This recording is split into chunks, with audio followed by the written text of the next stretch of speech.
comentar com você neste vídeo sobre as contratações do Fortaleza, né? O que quer o Laio, afinal? Neste momento, gente, tão complicado para o clube, né? As coisas parecem que não acontecem mais. Inúmeros são os jogadores que estão sendo contratados pelos dirigentes. No movimento ao mercado, que indica muito mais desespero do que planejamento. Vai lá, então, o Laio contrata mais de um jogador para a posição, em alguns casos, sendo que na posição jogadores não foram devidamente testados, né? Se contrata centroavantes, né? Sendo que a reformulação do elenco não dá conta de retirar do elenco alguns jogadores para a posição, pesando, né? Bastante o ambiente, pesando bastante aquela, né? A ocupação daquela posição por inúmeros jogadores diferentes que vão ficar no banco em muitos jogos. E isso pode levar também a problemas, né? Além do que, o Fortaleza, neste momento, também está fazendo um movimento de se libertar de alguns jogadores. Pelo menos se libertou de um jogador que, né, tem a questão do Mancha, tem a questão agora de um atleta que, para mim, assim, não deveria sair do clube, né? Um jovem bastante interessante, que é o Landerson. O menino de 18 anos que foi negociado com o Moreirense, né? Isso é covardia. Não há outra palavra. Um jogador como o Landerson Costa, vendido, negociado, com 18 anos de idade para um clube europeu, não seria negociado, primeiro, para o Moreirense da vida, que não é nada.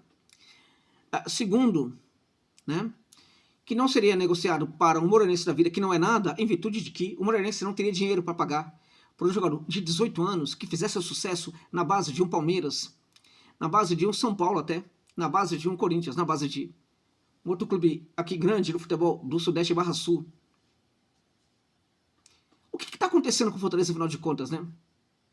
Porque, veja, claro que esse jogador dificilmente será utilizado pelo time principal, porque não há, e esta é a palavra, tá? Entendam isso, não há. Na verdade, esta é a frase, né? Não há um projeto de aproveitamento da base. E isto diz muito sobre um projeto futebolístico do Fortaleza Esporte Clube que está fracassando. Porque até agora o Fortaleza não conseguiu ainda. Não conseguiu estruturar um trabalho na base, tá? Não conseguiu. Não conseguiu aproveitar os melhores jogadores que apareceram, né? A gente lembra de um ou outro, né? Mas não nos recordamos daqueles vários jogadores que não estão sendo aproveitados, né? Porque não estão. E agora, a venda de um jogador de 18 anos que fazia sucesso na base, 18 anos, gente, por 1 milhão de euros. Neste caso, aí por 50% dos valores, mas a equipe do Moreirense poderia ainda adquirir mais 30% por mais 1 milhão. É covardia, né? Não dá para entender um negócio desse.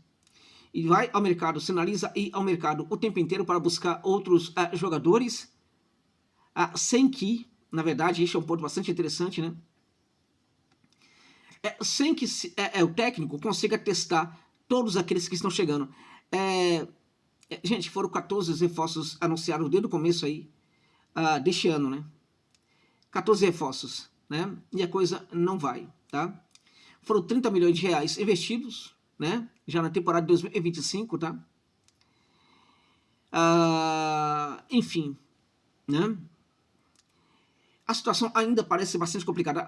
Foi contratado o Herrera, o Barreiro, por exemplo, são dois jogadores para a mesma posição.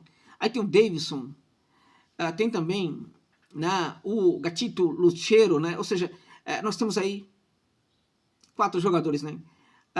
O Elton Leite, enfim. Olha, a situação bastante complicada, né? Matheus Pereira e outros jogadores mais, né? O que isso significa? Significa, gente, que eles não sabem o que estão fazendo. Não sabem. Não têm a menor noção do que estão fazendo. Olha, eu sei que muitos de vocês não gostam de ouvir o que eu vou falar aqui, o que eu estou a falar e o que eu vou falar. Eu vou falar também. É problema de vocês se vocês não gostam. Eu tô cansado de demagogia, gente. Eu tô cansado. Eu não vou mais ficar nesse canal. Pode ir embora. Tô nem aí. eu quero aqui o pessoal, o torcedor e torcedora do Laio, que ainda confia no meu trabalho, confia nas coisas que eu falo. Se você acha, por eu estar a criticar dirigente, que eu estou fazendo aqui algum tipo de crítica negativa para o clube, pode ir embora, meu irmão, minha irmã. Quero nem saber da sua presença aqui. Eu já vivi isso em outros tempos, na relação com vocês, torcedores e torcedoras do Fortaleza. Se vocês ainda acham, depois de tanto tempo que eu sigo esse clube, depois de tanto tempo que eu faço vídeo desse clube, quando eu falava desse clube, ninguém mais aqui no Sudeste falava, você não ouvia ninguém em nenhum programa de TV, alguns anos atrás, falar de Fortaleza aqui no Sudeste. Tá? E ainda assim, você não confia no que eu falo, então, ó, área, pode ir embora, não tô nem aí. Tá? Eu vou falar com base no que eu já vi, porque você pode falar que eu não sou um bom analista, você pode falar o que quiser. Alguns podem mandar e-mail falando, você é desonesto, tal, com Fortaleza, desonesto. É a mãe que colocou você no mundo, né? Aquela senhora que, num certo momento, cometeu a indelicadeza de colocar você no mundo, né? Você que me chamou de desonesto, tá? Aquela coisa toda. Vamos lá. Então eu vou falar com base, porque assim, você pode falar o que for, mas você não pode retirar de mim a minha experiência. Ninguém no Brasil, vou repetir, ninguém no Brasil, ninguém na população brasileira conhece tanto, tá, o futebol da América Latina como eu. Ninguém aqui no Brasil foi para a Argentina num recorte de 10 anos em 64 oportunidades para estudar futebol. Tá? Então, eu vou falar para você aqui com base no que eu já vi de inúmeros projetos. Porque Fortaleza não foi o primeiro, não vai ser o último aqui no Brasil. Inúmeros projetos. O que está acontecendo lá agora é sinal de decadência pura. Tá? E o que a gente viu no jogo contra o Vélez Sarsfield, um fracasso do time em campo, tá? O que a gente viu foi muito sinal de que as coisas podem realmente se complicar ainda mais. A gente não viu um time praticando futebol. Poderia ter perdido no Vélez Sarsfield. Tá? Com todas as contratações, exato, com todas as contratações, porque o que está fazendo agora o Fortaleza é o seguinte, é o mesmo modus operandi de dirigentes que não tem a menor noção do que estão fazendo, e é precisamente o modus operandi que eu já vi em outros clubes do futebol brasileiro e também da América Latina. É isso. Tá? Então veja, o movimento é de desespero, porque a contratação é feita, as contratações são feitas sem avaliação sobre o jogador que chega. Sobre o jogador que chega. Não há devida avaliação e outros jogadores são contratados, né? Não entregando ao treinador, que já é péssimo, né? Porque é péssimo. Renato Paiva é um fracasso de técnico. Ele pode virar um técnico, né, no Fortaleza, importante, mas ele é um fracasso como técnico. Renato Paiva não vale nada como técnico. Tá? Já começa aí o negócio. Porque, vamos lá, com todos os problemas do Vojvoda, vamos respeitar o Vojvoda, né? Ele saiu do Fortaleza fazendo um trabalho horrível. Ele estava horrível no Fortaleza. Mas para substituir o Vojvoda, tinha que ter alguém que prestasse, né? E respeito ao que foi o trabalho do Vojvoda enquanto pelo menos funcionou. Tá? Porque depois de muito tempo a gente vai lembrar das coisas boas que o Vojvoda fez. E ele não fez poucas coisas. Fez muitas coisas boas pelo Fortaleza, embora quando ele saísse, era para ter saído há 2 anos atrás no mínimo. 2, 3 anos. Mas ele foi importante para o Fortaleza. Então, em respeito ao Vojvoda, era necessário que o Fortaleza buscasse um técnico melhor. Não um Renato Paiva da vida que, como técnico, não vale nada. Mas ele vai levar o Fortaleza. Ele pode fazer isso. Então ele vai virar um técnico que presta, porque até hoje ele nunca prestou. Tá? Bom, vamos lá então. Então, bora lá, né? A gente vai pro time, a gente vê o Diogo Barbosa, essa porcaria de jogador, né? Atuando. Essa porcaria de jogador. Quem foi que conta? Quem é o pai dessa criança?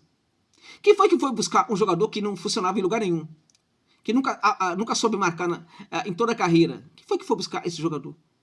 Pois é, né? Quem é o pai da criança? Vai aparecer agora o pai da criança? Pois é. E outros aí também, né?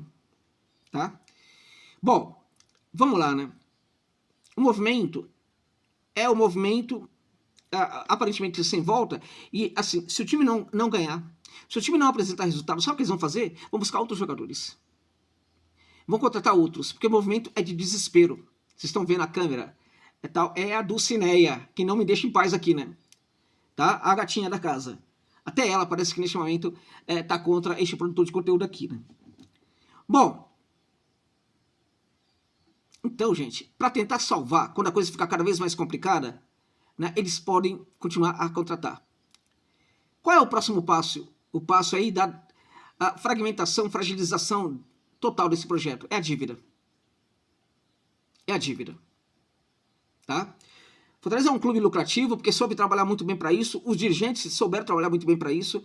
Os dirigentes, na verdade, eles fizeram um grande trabalho pelo Fortaleza, né? E no Fortaleza. Só que eles não entenderam que era a hora de repente, gerar um processo mais democrático no clube para que outras mentes tomassem lugar, né? A grande mente que trabalhava pelo Fortaleza foi expulsa do clube, né? Como se fosse alguém que fizesse mal para o clube. Um amante do Laio, um grande amante do Laio, um grande profissional. É o maior profissional do Fortaleza, foi mandado embora do clube, enquanto outros que ali ficaram não tem 10% da competência dele, embora não seja todos. Tem gente muito boa ainda no Fortaleza, né? Enfim. Processo democrático. Teve gente que entendeu que tinha que ficar a vida inteira no Fortaleza. Né, Marcelo Paes? Estou falando para você mesmo. Né? Isso foi um sinal muito ruim. O que a gente está vendo agora também foi muito fruto dessa decisão do Marcelo Paes. Né? Então, gente, a questão é ou entrega resultado imediatamente, ou o que a gente vai ver é o clube buscando cada vez mais reforços, porque o clube entende que é assim que pode se salvar da situação terrível que está vivendo agora. E isso vai levar ao endividamento. Este é o próximo passo da decadência que pode acontecer no Fortaleza. Eu já vi isso em inúmeros clubes. Não vem falar para mim que isso é novo, que não é. Tá? Infelizmente. Então, essa negociação do jovem da base, o Lodson, foi um erro, tá? Assim como, né? Muitos jogadores que estão chegando, a gente nem sabe se vai dar certo. Por quê? Porque sequer há tempo para testá-los, né? É isso. Jogadores como Barreiro, Herrera, né? Eles estão sendo muito utilizados, prova do que eu estou falando aqui para vocês. Exemplo, né? Estão sendo muito utilizados, ou em vários jogos que a gente tem, é o Davidson da vida. Por que o Fortaleza foi contratar centroavante? Porque o Davidson não estava funcionando, né? Porque o Lucero não estava funcionando, porque o Davidson não estava funcionando. Esses jogadores são mais patrocinados pelo técnico do que aqueles que chegaram. Então você gera um problema para aqueles que chegaram, que perdem confiança, e você continua mantendo aqueles que não entregam absolutamente nada. E o técnico, que também não entende de nada, né, vai fazendo esse trabalho pífio no Fortaleza neste momento, tá? O clube pode perfeitamente se classificar na Libertadores, pode ser salvado do rebaixamento, mas até o momento, pode tudo mudar, mas até o momento, os sinais que a gente está vendo são sinais de um projeto que está indo por água abaixo, meus amigos, minhas amigas. É isso, gente. É isso.